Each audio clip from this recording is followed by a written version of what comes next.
अस्सलाम वालेकुम everyone and welcome back to my YouTube channel. Last video में हमने मैट्रिक्स को देखा था कि मैट्रिक्स क्या है, उसकी कुछ टाइप्स पढ़ी थी, सारी टाइप्स हमने नहीं पढ़ी थी। उसमें क्या देखा था, order of the matrix, square matrix, diagonal matrix और सेकेंडरी डायगोनल देखा, आइडेंटिटी मैट्रिक्स, स्केलर मैट्रिक्स और नल और ज़ीरो मैट्रिक्स और सिमिलर मैट्रिक्स। तो आज हम इसकी कुछ और टाइप्स पढ़ेंगे। तो जो टाइप पढ़ने जा रहे हैं हम वो है transpose of a matrix. Transpose of a matrix में क्या होता है कि जो रोज़ हैं वो कॉलम्स में चेंज हो जाती हैं और जो कॉलम्स हैं वो रोज़ में चेंज हो जाते हैं, मतलब कि वो शफल हो जाते हैं। Transpose of a matrix is form when we shuffle its rows into columns and columns into rows. अब हमारे पास ये सिंपल मैट्रिक है ये, ठीक है। अब जो इसकी रोज़ हैं, अब जब अगर कहा जाएगा इसका ट्रांसपोज ले तो हम क्या करेंगे, अब जो इसकी रोज़ हैं, जैसे ये वाली इसकी रो है, ठीक है, अब हम इसको क्या करेंगे, कॉलम में चेंज कर देंगे। ये 1 2 3 जो ऊपर लिखा हुआ है ये रोज़ में, ये कॉलम्स में हो जाएगा, ठीक है। ये भी रो में है तो ये क्या हो जाएगा, ये भी कॉलम में आ जाएगी। ये रो में है तो ये भी कॉलम में आ जाएगी, ठीक है। इसको रिप्रेजेंट करते हैं, मतलब कोई भी इसका, अब यहाँ पे बी होता, सी होता, जो भी मैट्रिक्स का नाम है उसके ऊपर हमने छोटा सा टी लगा देना था, मतलब कि इसका ट्रांसपोज लिया, ये हमारे पास आंसर है। अब ये क्या है, ए आई जे, मतलब ए का मतलब क्या होता है, यहाँ पे जो मैट्रिक्स का नाम है, यहाँ पे बी भी आ सकता है, सी भी आ सकता है, कुछ भी आ सकता है, ठीक है। अब आई हमारे पास क्या होता है, आई हमारे पास रोज होती हैं और जे हमारे पास कॉलम। अब 3x4 क्या है, मतलब कि ये एक स्क्वायर मैट्रिक्स नहीं होगा, ये एक रेक्टेंगल मैट्रिक्स, ये तो फॉर एग्जांपल है, ठीक है। 3 मतलब कि उसकी 3 रोज हैं और 4 कॉलम है ठीक उसके। अब अगर उसका कहा जाए कि इसका ट्रांसपोज लो तो उसका ट्रांसपोज कैसे लिया जाएगा, वो उसकी जो कॉलम्स हैं वो रोज में हो जाएंगी और रोज जो है वो कॉलम्स में, मतलब वो 3x4 है तो वो 4x3 हो जाएगा, ठीक है। तो डिटर्मिनेंट ऑफ अ मैट्रिक्स की तरफ मूव करते हैं। डिटर्मिनेंट ऑफ अ मैट्रिक्स क्या है, the determinant is a special number that can be calculated only from a square matrix. Her matrix में एक स्पेशल नंबर होता है जिसको हम, वो हमें सिर्फ तभी मिलता है जब हम उसको कैलकुलेट करते हैं, जब हम उसको सॉल्व करते हैं। रिप्रेजेंटेशन इसकी क्या है, इसको हम इस तरह लिख सकते हैं डी ई टी, या जो भी मैट्रिक्स का नाम है ए बी सी जो भी, तो हम उसको डिटर्मिनेंट ऑफ ए कह सकते हैं। या इसको इस तरह, मतलब इसकी सिंपल सीधी लाइन हम यहाँ पे लगा सकते हैं तो इसकी रिप्रेजेंटेशन हो जाएगी, ठीक है। Every matrix has a unique value that's called determinant, जैसे मैंने अभी बताया। The determinant tells us important things about the matrix such as whether it is invertible, non singular और नॉट। जो सबसे बड़ा फ़ायदा है डिटर्मिनेंट का वो क्या है कि वो हमें सबसे इंपॉर्टेंट चीज़ बताता है कि वो जो उसकी वैल्यू है वो नॉन सिंगुलर है या सिंगुलर है। अब नॉन सिंगुलर और सिंगुलर क्या होता है, नॉन सिंगुलर वो होता है कि जिसकी जो वैल्यू है ना, ए का डिटर्मिनेंट अगर हमने लिया है, जब हम ए का डिटर्मिनेंट लेते हैं वो मैं बताती हूँ कैसे लेते हैं। ए का डिटर्मिनेंट जो लिया, अगर उसका आंसर 0 नहीं आता, मतलब 1 2 3 4 5 कोई कुछ भी आ जाता है, माइनस में भी चलो आ जाता है, तो वो नॉन सिंगुलर है।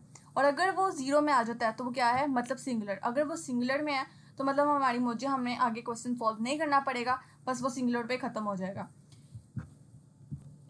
अब अगर नॉन सिंगुलर है तो मतलब हमें क्वेश्चन आगे सॉल्व करना पड़ेगा। अब हमें उन्होंने कहा है कि 2x2 मैट्रिक्स का हमने डिटर्मिनेंट लेना, तो हम कैसे लेंगे।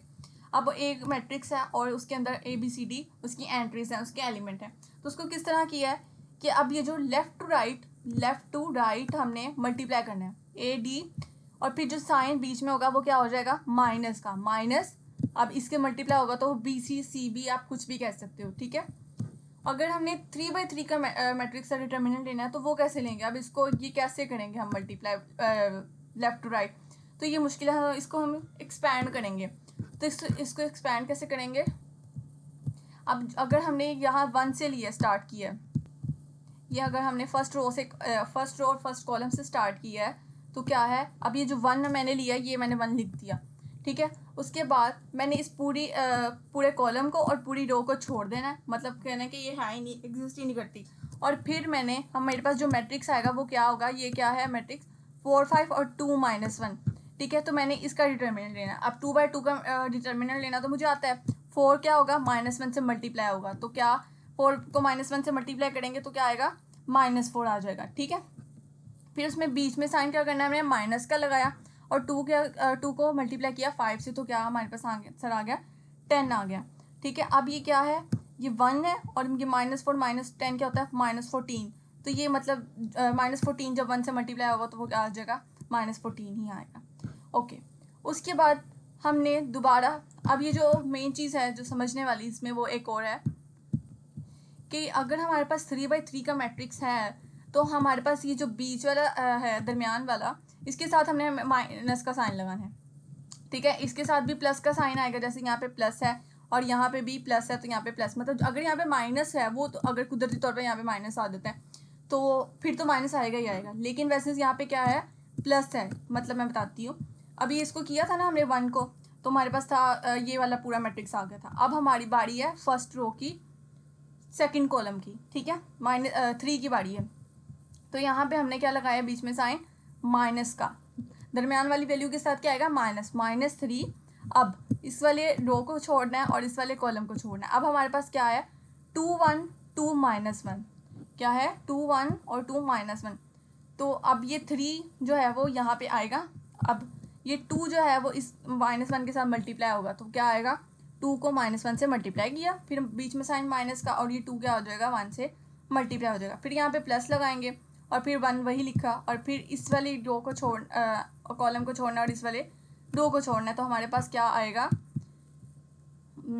2 को 5 से मल्टीप्लाई करेंगे, ठीक है। मतलब हमारे पास ये होगा ना, एक ये हमारे पास मैट्रिक्स होगा, तो मतलब इसका डिटर्मिनेंट लेंगे, 2 5 10 हो जाएगा और 4 -4 आ जाएगा। तो इसको मतलब सिंपली प्लस माइनस करेंगे तो हमारे पास आंसर क्या आ गया है, 20। मतलब कि अगर आगे को हमारे पास क्वेश्चन आता है क्रैमर रूल या मैट्रिक्स इन्वर्जन मेथड वगैरह, तो हमने आगे इस चीज़ को सॉल्व करना है। ये बस अगर वैसे कहा जाए कि इसका डिटर्मिनेंट लो तो उसका आंसर बस ये होता है, लेकिन अगर आगे जाके सॉल्व करना हो तो फिर मज़ीद इसको आगे सॉल्व करते हैं, ठीक है। यहाँ पे मैंने लिखा हुआ है, इन 3x3 ये matrix determinant the sign of the middle element is always negative, ठीक है, ड्यूरिंग एक्सपेंशन। उसके बाद आ जाता है conjugate of a matrix. Conjugate of a matrix क्या होता है, if the matrix has only real numbers then its conjugate is just the same matrix. मतलब कि जी अगर आपके मैट्रिक्स में कहीं पे भी आई आ गया है और जो आई के साथ जो भी उसका साइन होगा वो चेंज हो जाएगा, कंजुगेट का मतलब बस ये है। अब यहाँ पे आई के साथ क्या है, प्लस, तो हम यहाँ पे माइनस लगा देंगे, यहाँ माइनस है तो वो प्लस हो जाएगा, ठीक है। और यहाँ पे एक दूसरा पॉइंट क्या है, if an entry is a + b iota where iota is equal to √-1 then its conjugate a - b iota, ठीक है। कंजुगेट ऑफ अ रिप्रेजेंटेशन इसकी क्या है, ये ए के ऊपर हमने ये इसकी छत बना देनी है, ये माइन ऊपर एक बार का निशान लगा देना है, ठीक है। उसके बाद जी सिमेट्रिक मैट्रिक्स। सिमेट्रिक मैट्रिक्स में क्या होता है कि जो ए का ट्रांसपोज लिया है उसका आंसर भी ए ही आ जाए। मतलब कोई ऐसा मैट्रिक्स हो, अब एक मैट्रिक्स है ए, ठीक है, अब वो है 4 7 7 9, मतलब ट्रांसपोज क्या लिया, उसकी कॉलम्स को उसके रो में चेंज कर दिया, रोज को कॉलम में चेंज कर दिया, फिर भी वो उसी ए के बराबर आ जाए, तो ये होता है सिमेट्रिक मैट्रिक्स। तो यहाँ पे है 4 7 7 9, तो 4 7 इधर भी आ गया और 7 9, मतलब उसकी रोज को कॉलम में चेंज कर दिया फिर भी वो ए ही रहा, ठीक है। तो ये होता है सिमेट्रिक मैट्रिक्स। अब मतलब ये तो इजी हो जाता है ना कि सेकंड 2/2 ऑर्डर है तो वो तो इजीली हो जाएगा, उसमें कोई भी नंबर डालो ऐसे। तो ये 3/3 ऑर्डर का भी इजीली हो जाता है। ये है 2 -1 3 और यहाँ पे भी है 2 -1 3, मतलब ये जो रोज हैं वो कॉलम्स ये बिल्कुल सेम है ना, ये -1 5 4 ये भी बिल्कुल सेम है। तो मतलब जो ट्रांसपोज लिया वो ही उसी के बराबर आ जाए, सिंपल मैट्रिक्स के बराबर आ जाए, तो वो क्या होता है, सिमेट्रिक मैट्रिक्स। अच्छा जी, तो हर्मिशियन मैट्रिक्स होता है, it is a square matrix that is equal to the conjugate transpose of itself. मतलब कि अब ए लिया, मैट्रिक्स लिया सिंपल ए, अब उसका कंजुगेट भी लिया है और उसका ट्रांसपोज भी लिया, तो क्या हो गया, मतलब दो चीज़ें हमने उसके लिए तो भी वो ए के बराबर ही आ जाए, ठीक है। तो दूसरा पॉइंट क्या है, diagonal elements are real number off diagonal elements are complex conjugate of each other. यानी कि जो डायगोनल ये हैं, डायगोनल एंट्रीज हमें पता है कि ये दोनों होती हैं, ठीक है। तो ये जो हैं ये हमेशा रियल नंबर होने चाहिए, और जो सेकेंडरी डायगोनल होती हैं वो क्या होनी चाहिए, वो कंजुगेट नंबर होने चाहिए, कम्प्लेक्स कंजुगेट यानी आयोटा वाले नंबर होने चाहिए, ठीक है। तो अब यहाँ पे उन्होंने ए एक मैट्रिक्स दिया है, उसमें है 3 2 + आयोटा 2 - आयोटा और 5, ठीक है। तो अब ए का जब सबसे पहले मैंने कंजुगेट लिया तो यहाँ पे क्या आ गया, 2 माइनस यहाँ पे क्या है 2 - आयोटा और यहाँ पे क्या है 2 + आयोटा 5। अब इसका मैं ट्रांसपोज लूँगी, तो ट्रांसपोज लूँगी तो हम मेरे पास वही आ जाएगा। तो मतलब क्या हुआ, ये ए हर्मिशियन किसके बराबर है, ए सिंपल ए के बराबर है। उसके बाद है जी स्क्यू सिमेट्रिक मैट्रिक्स, इसको हम एंटी सिमेट्रिक मैट्रिक्स भी कहते हैं। अ स्क्यू सिमेट्रिक और anti symmetric matrix is a square matrix whose transpose is equal to the negative of itself, कि मतलब एक ऐसा मैट्रिक्स जिसका हम ट्रांसपोज ले तो वो क्या हो हमारे पास नेगेटिव ऑफ ए मैट्रिक्स के बराबर हो, और उसके क्या है डायगोनल एलिमेंट्स जो हैं वो ज़ीरो हो हमेशा। ये उसका एक रूल है कि हमें एक तो ये पता चल जाएगा कि अगर किसी की डायगोनल एंट्रीज ज़ीरो हैं तो वो हमें पता चलेगा वो स्क्यू सिमेट्रिक हो जाएगा आराम से। अच्छा जी, ये ए हमारे पास है मैट्रिक्स, ठीक है। जब हम इसका ट्रांसपोज लेंगे, अब ये 0 0 यहाँ पे है, बस -7 7 को देखना, तो मतलब कि अगर हम बाहर माइनस लगा दें, इसके बाहर माइनस लगाएं सॉरी, तो मतलब ये माइनस जो है अंदर मल्टीप्लाई होगा, -0 0 ही होता है, -7 और यहाँ पे क्या हो जाएगा 7, मतलब ये इसके बराबर हो गया। तो मतलब कि ये क्या है स्क्यू सिमेट्रिक मैट्रिक्स। अब 3/3 ऑर्डर का भी देख लेते हैं। अब यहाँ पे जहाँ माइनस है वहाँ पे प्लस हो जाएगा, जहाँ प्लस है वहाँ पे माइनस हो जाएगा, तो वो क्या हो जाएगा स्क्यू सिमेट्रिक मैट्रिक्स हो जाएगा। मतलब ये उसके इक्वल है, बस माइनस प्लस का फ़र्क है, तो इसका मतलब स्क्यू सिमेट्रिक मैट्रिक्स है। अब है एक स्क्यू हेर्मिशियन मैट्रिक्स, यानी एंटी हेर्मिशियन मैट्रिक्स भी है, यानी जो एच है वो किसके बराबर हो जाए -a के बराबर हो जाए।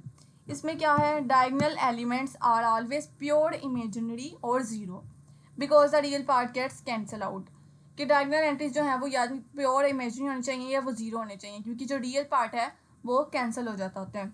इसकी एग्जांपल है कि डायगोनल एंट्रीज जो हैं वो ज़ीरो कर दी। अब यहाँ पे क्या है 2 + आयोटा, यहाँ पे क्या है -2 + आयोटा। सबसे पहले क्या करना है हमने इसका ट्रांसपोज लेना है। हेर्मिशियन का मतलब पता है ट्रांसपोज और कंजुगेट दोनों करना होता है। तो पहले हमने इसका ट्रांसपोज ले लिया, फिर हमने इसका कंजुगेट ले लिया, तो ये हमारे पास क्या आ जाएगा, ये माइनस में आ रहा है। ज़रूरी नहीं कि हम ट्रांसपोज और कंजुगेट लें तो वो हमेशा एक इक्वल ही आए, अगर वो एक इक्वल आता है तो फिर वो हेर्मिशियन है, ठीक है।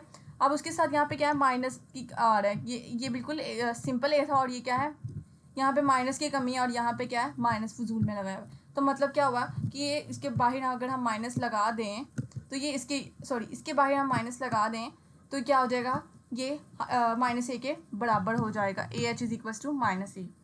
इंपॉर्टेंट नोट है जी, all basic operations are possible on matrices except direct division because division of matrix is not defined, instead we use multiplication by the inverse. यानी कि जो भी जितने भी मैट्रिक्स हैं उनमें जैसे कि अभी मैं आपको बताती हूँ एग्जाम्पल से, अगर इन्होंने कहा है एडिशन ऑफ 2 मैट्रिसेस, कि इन 2 मैट्रिसेस की एडिशन करें तो आप आराम से कर सकते हैं। 2 + 6 3 + 7 की एडिशन हो जाएगी, मल्टीप्लिकेशन भी हो जाएगी, सब्ट्रैक्शन भी हो जाएगी, लेकिन डिवीजन डायरेक्ट नहीं होगी। बस एक ये इसका रूल है, बाकी सारा ऑपरेशन हो सकते हैं सिवाय डिवीजन के, ठीक है। If we want to divide by matrix B we actually multiply by its inverse. अगर हम डिवाइड कर भी रहे हैं तो वो एक अलग उसका एक रूप आता है, एक अलग नाम आता है, वो क्या होता है, जैसे A/B मैट्रिक्स हैं, A matrix bye B matrix means A.B, मतलब ये जो B है इसकी पावर अभी फ़िलहाल 1 है, तो जब ये ऊपर जाएगा तो इसकी क्या हो जाएगी B -1, यानी इन्वर्स हो गया। इफ़ B इन्वर्स एग्जिस्ट, अगर B इन्वर्स पहले से है, ठीक है। तो जी मैं कॉलम मैट्रिक्स, अगर अभी तक किसी को नहीं पता चला कि कॉलम मैट्रिक्स क्या है, तो कॉलम मैट्रिक्स ये होते हैं, ठीक है। और रो मैट्रिक्स क्या है, रो मैट्रिक्स ये ट्रेन है हमारी, ठीक है। Addition of two matrices can be added only if they have the same order. इसमें रूल है कि दोनों का सेम ऑर्डर होना चाहिए। ऑर्डर क्या होता है जी, ऑर्डर ऑफ द मैट्रिक्स, कि यानी उसके रोज और कॉलम्स बिल्कुल सेम हो, 2 × 2 हो यहाँ पे, ठीक है। अब ये बहुत मुश्किल है लिखना, ये भी 2 × 2 ही हो, यानी दो रोज और 2 कॉलम, या 3/3 या 4/4 जो भी है, ठीक है। रेक्टेंगुलर मैट्रिक्स ना हो, स्क्वायर मैट्रिक्स हो वो, ठीक है। अब ये 2 ये है, इसको ऐड करना है 2, और यहाँ पे क्या है 6, तो ये 2 इस मतलब जो फर्स्ट रो फर्स्ट कॉलम इसी के साथ होगा, फर्स्ट रो सेकंड के साथ नहीं होगा, ठीक है। अब ये 3 जो है, अब ये क्या है फर्स्ट रो सेकंड कॉलम, अब 3 ये जो इस वाले के साथ प्लस होगी, और ये 4 ये इसी वाले के अपने साथ वाले के अपने बराबर वाले के साथ ये ऐड होंगे, ठीक है। तो हमारे पास ये A+B का आंसर आ गया। अब A+B की जगह आप C भी लिख सकते हो कि हमारे पास जो C मैट्रिक्स है, let C is equal to A+B, ठीक है, इस तरह कर सकते हैं। अब जी है सब्ट्रैक्शन ऑफ 2 मैट्रिसेस, कि उसमें मैंने 2/2 ऑर्डर लिया था, इस पर मैंने 3/3 ऑर्डर ले लिया, ठीक है। और इसमें क्या करना है जी, अब वही बात आ गई, इसमें भी वही है कि दोनों का सेम ऑर्डर होना चाहिए। अब जहाँ पे 7 है उसी के बराबर 5 है, तो वहाँ पे जाके इसका माइनस होगा। 4 2 को माइनस कर सकता है, 3 1 को माइनस, 3 यहाँ पे जाके 8 को माइनस नहीं कर सकता, अपने बराबर वाले के साथ वो एक दूसरे को माइनस कर सकते हैं, तो ये माइनस हुए और ये हमारे पास मैट्रिक्स आ गया। उसके बाद है जी multiplication of two matrices. Two matrices A and B can be multiplied if number of columns of A equals to number of rows of B. के इसमें सेम ऑर्डर का नहीं है, इसमें है कि आपकी जो हैं वो columns row number of column जो कॉलम्स की तादाद है वो रोज़ की तादाद से मिलनी चाहिए, और जो उसकी आउटपुट आएगी वो क्या आएगी कि जो रोज़ की तादाद है वो कॉलम्स की तादाद मतलब इस तरह आएगी। मैं आगे जाके इस तरह बताती हूँ एग्जांपल से। अब जैसे ये है 3/3 एक मैट्रिक्स है और दूसरे का भी 3/3 है, ये भी हो जाएंगे मल्टीप्लाई। इसमें सेम का वो जिसमें इसमें था कंपलसरी, इसमें कंपलसरी वाला नहीं है। इसमें बस ये होना चाहिए कि ये वाला जो है 3 ये इस वाले 3 से मतलब ये जो आपस में बिल्कुल 3 या 2 या 4 जो भी है ये आपस में बिल्कुल सेम होने चाहिए, तब जाके हमारी मल्टीप्लिकेशन होगी। और जो हमारा आंसर आएगा ना वो चाहे ये 2 हो चाहे ये 4 हो वो इसके मुताबिक आएगा। 3 और 3 ये चाहे सेम हो ना हो इसका कुछ नहीं होता, ये इसके मुताबिक इसकी आउटपुट आएगी। हमें अगर हमें पता है कि मतलब हमारा ऑर्डर क्या है तो हमें आसानी से पता चलेगा हमारी आउटपुट ठीक आ रही है कि नहीं। अब एक मैट्रिक्स है हमारे पास A 1 2 3 4 5 6 ये वो, तो उसके बाद दूसरा मैट्रिक्स 9 8 7, ठीक है। अब यहाँ पे इज इक्वल टू नहीं लगा हुआ तो इसका मतलब ये नहीं कि उसके साथ मल्टीप्लाई हो रहा है, मतलब ये बी मैट्रिक्स है उसका, ठीक है। अब मैंने C is equal to A multiply B, जैसे मैंने पहले कहा कि let C is equal to A plus B कर लेते हैं, ठीक है। अब ये जो 1 है ये किसके साथ मल्टीप्लाई होगा, ये सबके साथ मल्टीप्लाई होगा, मतलब सबके साथ नहीं, बताती हूँ। फर्स्ट रो सॉरी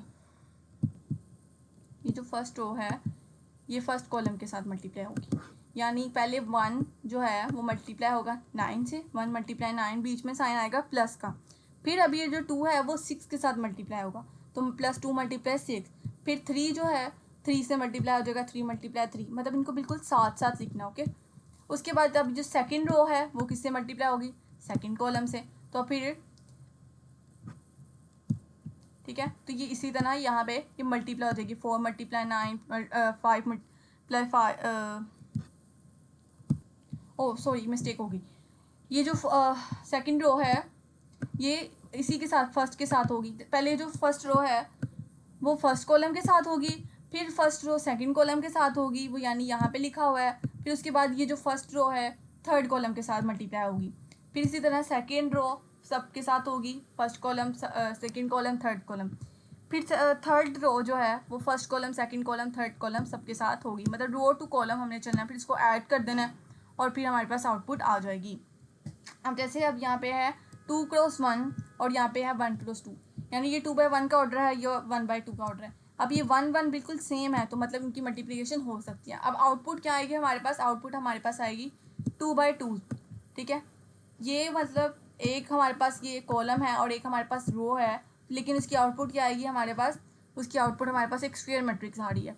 अब ये -1/3 है, मतलब यहाँ पे तो रो है, ये रो है, ये जो एक रो है ये रो इस कॉलम के साथ मल्टीप्लाई होगी, ये जो कॉलम ये इस 3 के साथ बस मल्टीप्लाई होगी, ठीक है। फिर इस ये -1 इस 1 के साथ मल्टीप्लाई होगा -1 1 पे, ठीक है। फिर अब ये जो 4 है फिर 3 के साथ होगा और 4 1 के साथ होगा, फिर हमारे पास मल्टीप्लाई करेंगे तो इसकी आउटपुट आ जाएगी। उसके बाद एक और है 3/2 2/2, यानी अब ये 2/2 सेम है तो मतलब ये मल्टीप्लिकेशन हो सकती है इसकी। अब ये 3/2 है, ठीक है, ये दोनों बिल्कुल डिफरेंट है 3 और 2, मतलब इसकी क्या आएगी, रेक्टेंगुलर एक आउटपुट आएगी, ठीक है। अब ये है 3 जो है वो इसके साथ मल्टीप्लाई होगा 3 के साथ और फिर किसके साथ मल्टीप्लाई होगा 4 के साथ, +2 जो है वो 4 के साथ मल्टीप्लाई होगा, ठीक है। उसके बाद ये 1 जो है फिर ये 3 के साथ मल्टीप्लाई होगा और जो 0 है वो किसके साथ मल्टीप्लाई होगा 4 के साथ, तो वो 0 ही आ जाएगा सिंपल। तो -1 किसके साथ होगा 3 के साथ और फिर 4 जो है 4 के साथ ही मल्टीप्लाई होगा, तो ये इसके साथ ये लिखे हुआ। अब ये जो सेकंड रो है, सॉरी मैं यहाँ से घूम गई हूँ, मैं फुल घूम गई हूँ। यहाँ पे क्या है फर्स्ट रो, ठीक है, फर्स्ट कॉलम, फिर फर्स्ट रो सेकंड कॉलम, ठीक है। जो भी पहला मैट्रिक्स है उसकी बस हमने एक रो उठानी है और उसके सारे कॉलम्स के साथ हमने मल्टीप्लाई करना है, बस ये दिमाग में बिठाना है। मेरे दिमाग से निकल गई थी ये बात,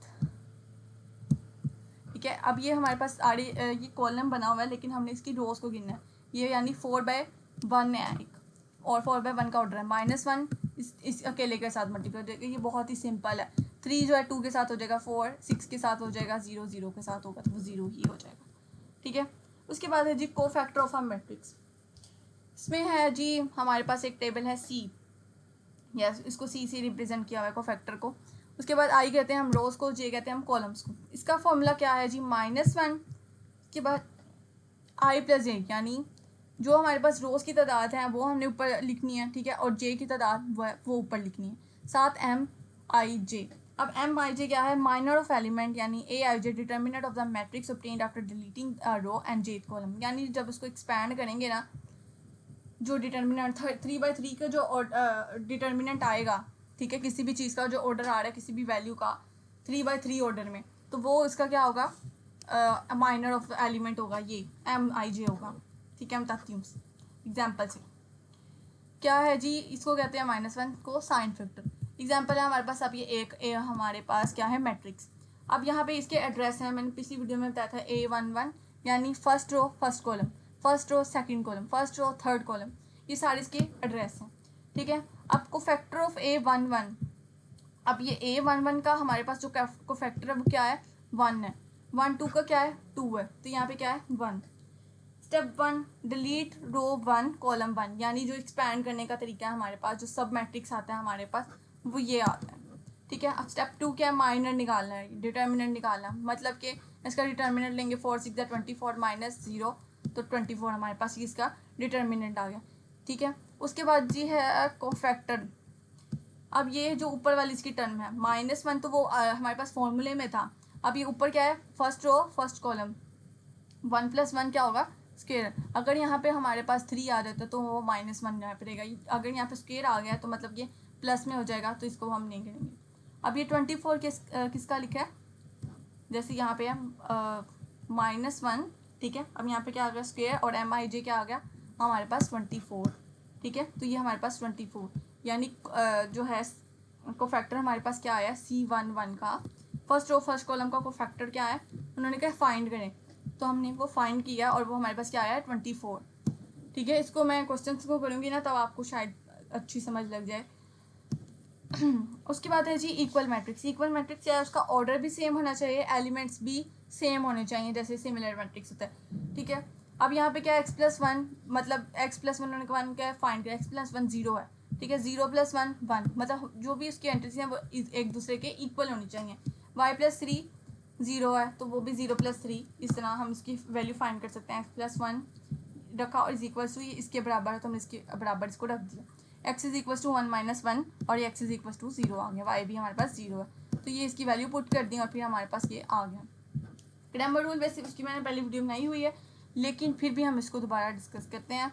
सबसे पहले क्या करना होता है, हमारे पास जो भी इक्वेशंस होती हैं हम अगर चाहें तो उसको नाम दे लें, चाहे तो ना दें। तो सबसे पहले हमने इसको मैट्रिसेस फॉर्म में लिखना होता है। मैट्रिसेस फॉर्म में कैसे लिखते हैं, अब इसके साथ कुछ भी नहीं है तो जिसके साथ कुछ नहीं होता वो 1 उसके साथ होता है उसका दोस्त। तो यहाँ पे 1 है तो 1 लिख दिया, 2 1 1, यहाँ पे -1 आ जाएगा। ठीक है, -1 3, ठीक है, 1 2 -1 लिख दिया। उसके बाद ये जो वेरिएबल्स हैं उसका एक अलग से हमें मैट्रिक्स बनाना है। ठीक है, फिर उसके बाद जो =2 के बाद है वो बीच में साइन =2 का लगा के बीच में =2 के बाद जो है उसका एक अलग मैट्रिक्स बना देना है। ठीक है, अब उन सबको एक एक नाम दे देना है। इसको मैंने A का नाम रख दिया, इसका B X का और इसका B का। ठीक है, सबसे पहले हमने A का डिटर्मिनेंट लेना है। A का डिटर्मिनेंट हमें लेना आ गया कि इसको एक्सपैंड करना है। 1 से यहाँ पे इसका यहाँ से लिया तो फिर उसकी रो और कॉलम को छोड़ के ये सब मैट्रिक्स बनाना है और फिर उसका लेना है, और फिर हमारे पास आ गया आंसर 6। ठीक है, उसके बाद उन्होंने क्या किया है कि AX जो है, AX क्या है, मतलब कि अब ये वाला जो है, ये वाली AX, ये X है और ये Y है और ये Z। ठीक है, वेरिएबल्स में आप इसको ये लेट कर लें, ये X है, ये Y है और ये Z। ठीक है, तो अब जहाँ पे जो X है ये 1 to 1, ठीक है, ये वाली जो लाइन है यहाँ पे हमने चेंज करके जो B वाला हमारे पास मैट्रिक्स था वो कर देना, रख देना। अब वहाँ पे क्या रखेंगे हम 3 4 5 और बाकी वो सेम वैसा ही रहेगा। फिर इसके डिटर्मिनेंट लेंगे और हमारे पास जो आएगा उसको हम संभाल के रख लेंगे। ठीक है, 16 आया। अब AY क्या है, इसका डिटर्मिनेंट कि मतलब जो वाई वाली साइड थी ना दरमियान वाली, उसकी जगह हमने बी वाला मैट्रिक्स रख देना और बाकी सब कुछ वैसा रहेगा। ये अब पिछले ए वाला मैट्रिक्स की तरह होगा। इसका डिटर्मिनेंट लेंगे और हमारे पास क्या आ जाएगा 4, ठीक है। उसके बाद ए जी मतलब जो थर्ड वाला है इसकी जगह हम क्या रख देंगे बी, ठीक है। तो इसका डिटर्मिनेंट लिया तो क्या आ जाएगा, तो जो भी हमने इसका डिटर्मिनेंट हम तीनों का लिए हैं 16, 4 और -2, इन तीनों को आपस में नहीं अलग अलग 6 से डिवाइड करना है। 6 के क्यों करना है, क्योंकि हमारे पास जो ए का डिटर्मिनेंट था वो क्या हमारे पास आया था 6, तो हमने जो भी हम आया हमारे पास उसको हमें 6 से डिवाइड करना है, तो वो हमारे पास क्या होगा, वो हमारे पास XYZ की वैल्यू होगी। तो हम ये कर सकते हैं, अगर हमें चेक करना हो कि हमारा आंसर ठीक है कि नहीं, तो हमने इन सबको आपस में जो हमारे पास फर्स्ट इक्वेशन थी वो थी x + y + z = 3, तो हम इसको आपस में इस तरह कर सकते हैं। x की वैल्यू थी 8/3, y की वैल्यू है 2/3 और z की वैल्यू -1/3। तो जब हम इसको करेंगे ऐड, एलसीएम लेंगे, ठीक है। एलसीएम तो पहले ही हुआ है, नीचे सारा 3 है, ठीक है। 8 + 2 10 और ये -1, 10 - 1 9/3, 9/3 = 3, तो 3 = 3, मतलब हमारा आंसर बिल्कुल ठीक आ गया। तो ये भी एक और क्वेश्चन है उसी टाइप का। तो इसमें क्या है, पहले मैट्रिक्स फॉर्म में रखना है, ठीक है। वही ए का डिटर्मिनेंट लेंगे, हमारे पास 9 आ गया। फिर AX यानी ये वाली जो साइड है उस पर हमने बी वाली वैल्यू रखनी है और फिर उसका डिटर्मिनेंट लेना है। फिर ए वाली इसमें यहाँ पे अपना बी वाली साइड लेनी है और उसका डिटर्मिनेंट लेना है।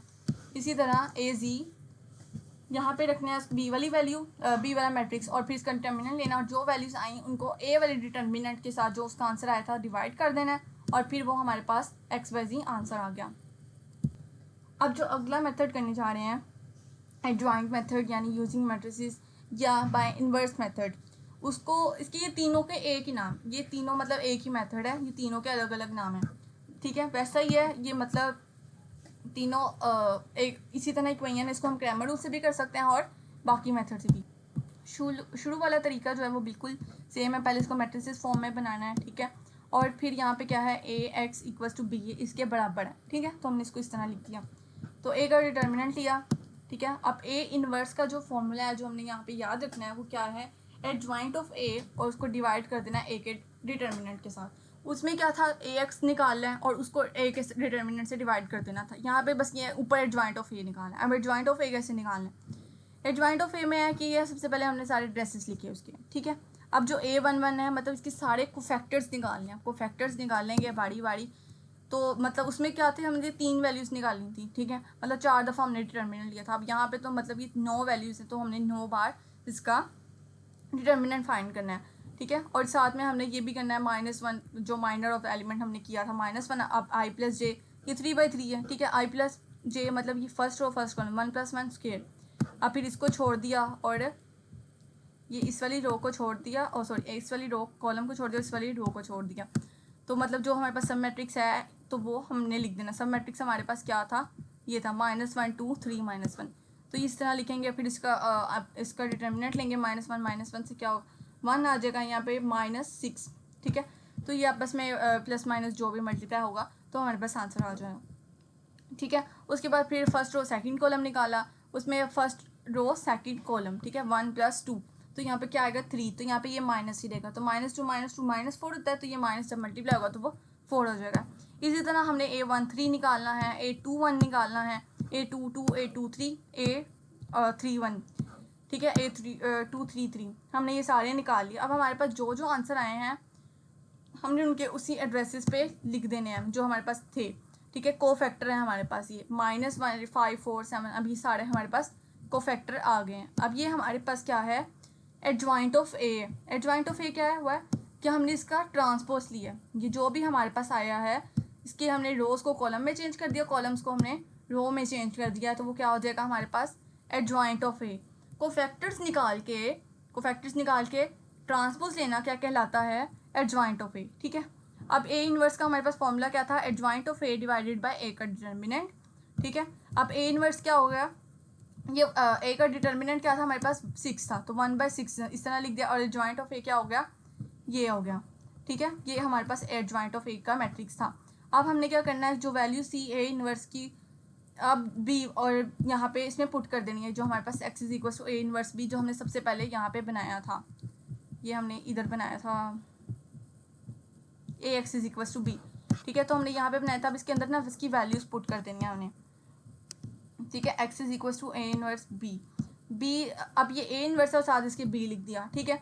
तो इसको आपस में मल्टीप्लाई करेंगे, हो जाएगा मल्टीप्लाई, ये 3/3 और ये 3/1 है, तो मतलब ये 3 सेम है, तो मतलब ये मल्टीप्लाई हो जाएगा और हमारे पास आंसर क्या आएगा 3/1 में, मतलब कि इस तरह आंसर आएगा। तो हम इसको मल्टीप्लाई करते हैं, -5 को मतलब ये रो इस कॉलम के साथ मल्टीप्लाई होगी, सिर्फ एक कॉलम है तो बस इसी के साथ मल्टीप्लाई, -15 + 16 + 15, ठीक है। अलग अलग होती तो हमने फिर यहाँ पे स्पेस छोड़ के और स्पेस रख के फिर हमने यहाँ पे भी करना था, यहाँ पे मतलब अगर हमारे पास इसके 3 कॉलम होते हैं, यहाँ पे सिर्फ एक कॉलम है तो मतलब सिर्फ उसका एक ही कॉलम में आएगा, ठीक है।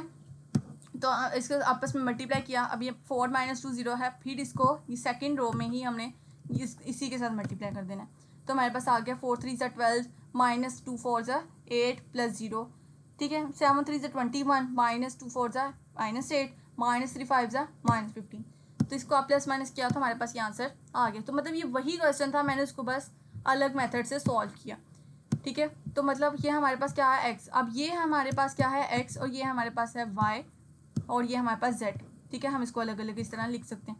ये भी दूसरा क्वेश्चन वही है और इसको मैंने उसी मेथड से दूसरे मेथड से सॉल्व किया। पहले क्या करना है जी, पहले का तरीका बिल्कुल सेम है, क्या है जी, सबसे पहले हमने इनको मैट्रिसेस फॉर्म में लिखना है, उसके बाद ए का डिटर्मिनेंट लेना है, अब उसको हमने संभाल के रख देना है, और उसके बाद हमने ए इनवर्स का यहाँ पे फॉर्मूला लिख देना ताकि हमें याद रहे, एडजॉइंट ऑफ ए, और उसके बाद नीचे हमने इस डिटर्मिनेंट से हमने डिवाइड कर देना है। एडजॉइंट ऑफ ए क्या होता है, सबसे पहले हमने इसके एड्रेसेस लिखने हैं, फिर हमने इसके कोफैक्टर्स निकालने हैं। कोफैक्टर्स कैसे निकालते हैं, -1 करके i + j, 1 + 1 2 + 1 जो भी इसका एड्रेस हम निकाल रहे हैं वो करना है, और सब मैट्रिक्स बनाना है या उसको एक्सपैंड करना है, उसका डिटर्मिनेंट निकालना है, वो निकाल लेंगे और उसकी वैल्यू को भी हम स्टोर कर लेंगे, ठीक है। उसकी वैल्यू को स्टोर के लिए सबके एड्रेसेस निकाले, वो हमारे पास कोफैक्टर आ गए। अब सारे कोफैक्टर्स को हमने एक मैट्रिक्स में लिख देना और फिर उसका ट्रांसपोज लेना है। ट्रांसपोज लेने के बाद वो क्या हो जाएगा, वो एडजॉइंट ऑफ ए हो जाएगा। पहले वो क्या था, कोफैक्टर मैट्रिक्स था, अब क्या हो जाएगा एडजॉइंट ऑफ ए। फिर उसको हमने इसमें पुट कर देना है ए इनवर्स में, फिर उसके बाद हमने इस वाले में पुट कर देने हैं वैल्यू सारी, ए इनवर्स की वैल्यू लिख दी और बी की लिख दी, क्योंकि एक्स तो हमने फाइंड करना है, एक्स हमारे पास क्या है, XYZ मैट्रिक्स है हमारे पास, जिसको हमने फाइंड करना है। उसको आपस में मल्टीप्लिकेशन करेंगे इसकी, ठीक है। जो हमारे पास आंसर आया वो हमारे XYZ की वैल्यूज़ हैं। तो जी आज के लिए बस इतना ही। अगर आपको वीडियो अच्छी लगी हो तो बताइएगा मुझे कमेंट में, अगर नहीं अच्छी लगी तो भी मतलब मुझे इसमें जो मेरी खामियां थी कि जो मुझे इस बात में मुझे नहीं समझाना था, या कोई भी आपका सवाल हो तो मुझे फीडबैक ज़रूर दें ताकि मैं उसको सही करने की कोशिश करूँ। तो मिलते हैं जी नेक्स्ट वीडियो में। अल्लाह हाफिज़।